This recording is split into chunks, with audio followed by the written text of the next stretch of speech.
हाय नमस्कार, मी अतिशा लाड राजश्री मराठी शोबजमध्ये तुम्हा सगळ्यांचं स्वागत आहे.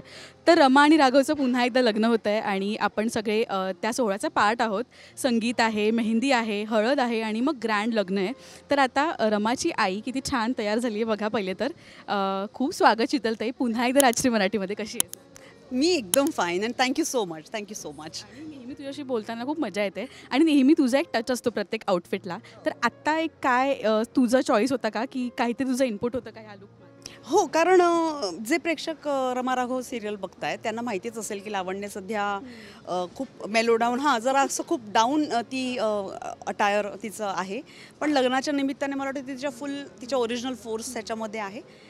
त्यामुळे वेगवेगळे हेअरस्टाईल्स मी केले आहेत. Eye makeup I have defined my eye makeup आणि कलर तर ऑफकोर्स ही साडी जे ओळखतात जे बघतात त्यांना माहिती ही साडी तीच आहे, पण ब्लाऊज नवीन आहे. पण आता आम्ही जेव्हा संगीतचे BTS बघतोय काहीतरी ट्विस्ट आहे आणि ते आईच घडवून आणणार आहे सगळं. त्याच्यावर सगळं गोल फिरणार आहे ती कथानक. काय सांगायला आवडेल? लावण्याचं पात्रच म्हणजे ती भूमिकाच अशी आहे किंवा आई म्हणून ती अशी आहे की तिला तिची मुलगी ह्या कारणासाठी हवी कारण तिला प्रॉपर्टी हवी आहे. सो आता जरी तिची मुलगी पुन्हा एकदा लग्न करत असली तरी तेही मोडता येईल का आणि तिला घरी घेऊन जाता येईल का अशा विचाराने लावण्य इथे आलेली असल्याने ती तिच्या हर तऱ्हेने प्रयत्न करते की प्रत्येक कार्यक्रमात ती काहीतरी विघ्न आणेल. तसंच संगीतमध्ये सुद्धा ती काहीतरी विघ्न आणते.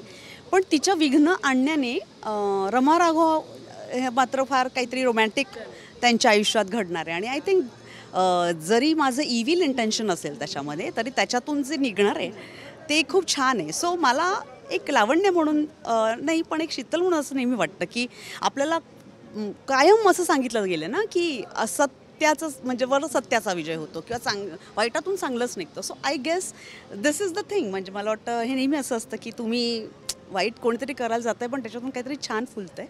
सो ॲज अन ऑडियन्स मला वाटतं तुम्हासाठी ही पर्वणी आहे कारण लावण्याने असं केलं नाही तर मग रमा राघव जवळ कसं येणार ना. सो तुला जितक्या पण भूमिका मिळाल्यात ना, म्हणजे जहाँ से हम शुरू होते वहाँ से लाईन शुरू, जहाँ पे हम खडे होते वहाँ पे लाईन शुरू होती आहे. म्हणजे तुझ्यामुळे एक ट्विस्ट येतो प्रत्येक एपिसोडमध्ये. तर आता नवीन मालिका असं मी म्हणाले की आता प्रोमो आम्ही पाहिला, खूप सुंदर झाला आहे आणि पुन्हा एकदा आम्हाला सिम्मीनंतर झी मराठीवर तू दिसणार आहेस. तर तू किती एक्सायटेड आहेस? I am super excited. जसं तू आत्ता उल्लेख केलास की सिम्मीनंतर मी त्या भूमिका करते आहे कालिंदीची. पण नेमकं ह्याच कारणासाठी सुद्धा मी कालिंदी स्वीकारली कारण ती सिम्मीपेक्षा खूप वेगळी आहे. मग सिम्मी खूपच 1000 करोडवाली बाई होती. ही अत्यंतच मिडल क्लास आहे जिच्या डोक्यावर कर्ज आहे, जिला मुलगी आहे जी सावत्र आहे आणि साधी सिंपल एक मिडल क्लास बाई आहे. आणि गेले काही वर्ष मी सातत्याने एका पर्टिक्युलर क्लासचं रिप्रेझेंटेशन करणारं मला भूमिका होत होतं. आधीचं पुसून स्लेट पूर्ण कोरी करून नेक्स्ट कॅरेक्टरवर जम्प करायचं. हो, आणि मला असं वाटतं की अभिनेत्री म्हणून हे ना प्रचंड भीतीदायक आहे.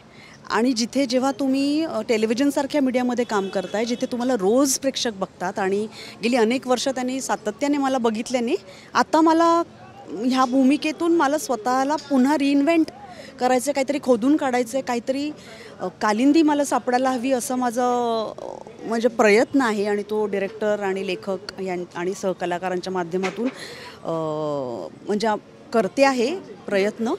पण बिलीव्ह मी प्रत्येक दिवशी सकाळी मला असं पोटात गोळा येतो आणि असं वाटतं काही त्याचं शूटिंग आहे का, त्याचं एक टेन्शन येतं की आपल्याला ते सापडेल ना, ते होईल ना. कारण मोनोटोनस होणं झालो जर TV स्क्रीनवर तर मला असं वाटतं अभिनेत्री म्हणून ते माझ्यासाठी फार